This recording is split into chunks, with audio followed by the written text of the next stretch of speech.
I want to tell you a story. Not because it's easy, but because someone out there needs to hear it. A story about brotherhood. About betrayal. And about the color of skin being louder than the voice of loyalty. My name's Sean. I grew up on the south side of Milwaukee, cracked sidewalks, busted streetlights, and a zip code people try to survive more than they live in. But even in a place like that, you find people. You find brothers. Or at least, that's what I thought I found in Nick. Nick was white.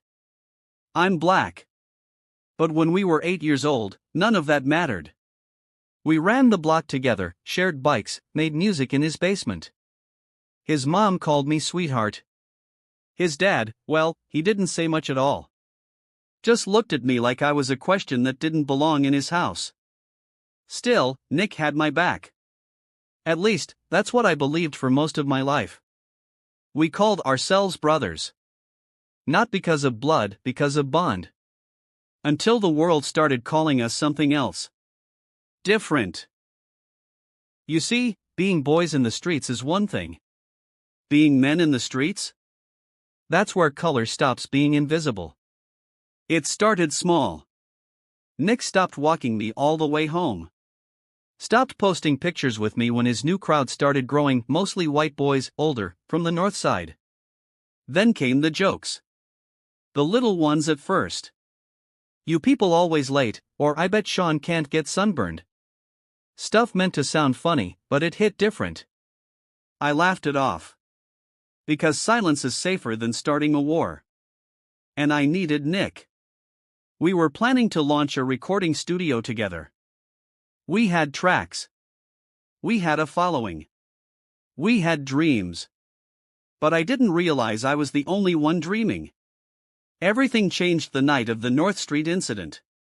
We were at a house party, packed basement, loud music, smoke in the air. Nick's new crew was there, acting tough. I wasn't vibing with the energy, but I stayed. Because loyalty, right? Then one of them, a tall kid named Travis, started mouthing off. Calling me bro, mocking how I talk, how I move. Nick laughed. Not like a nervous laugh, no.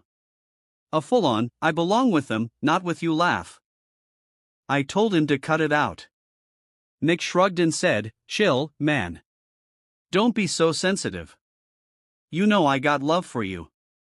But I didn't feel loved. I felt sold out. Later that night, things got worse. Some idiot pulled a gun during an argument outside. Cops came fast.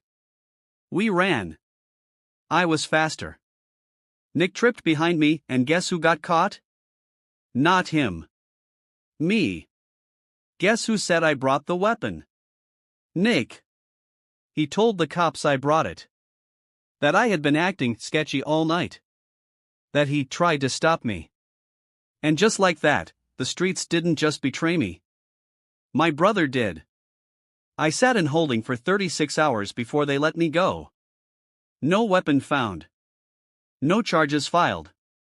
But the damage? Permanent. My record got flagged. My job application stalled.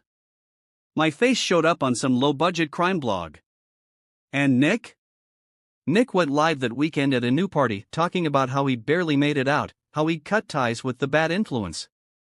That bad influence was me. I still walk by that corner where we used to freestyle. Still remember the way we built dreams with nothing but broken earbuds and backyard microphones. He didn't just betray me. He buried me so he could climb. And for what? Acceptance. From people who would never see me as more than a threat. From a world where the color of your skin decides if your story gets heard or buried. I won't lie to you. It took me months to speak about this. Because it's hard to admit that someone you called a brother would rather protect their privilege than your humanity. But I'm telling it now, because I know there's someone watching this who's been there. You had that friend. The one who didn't see color. Until it became inconvenient. If this hit you in the chest. If you've ever had a friendship that folded the second race came into play, comment below. I want to hear your story. Because silence might protect you, but truth? Truth heals you. And if you're still holding on to a brother who keeps proving otherwise, let them go. You don't need to shrink yourself to fit into someone else's comfort zone. My name is Sean.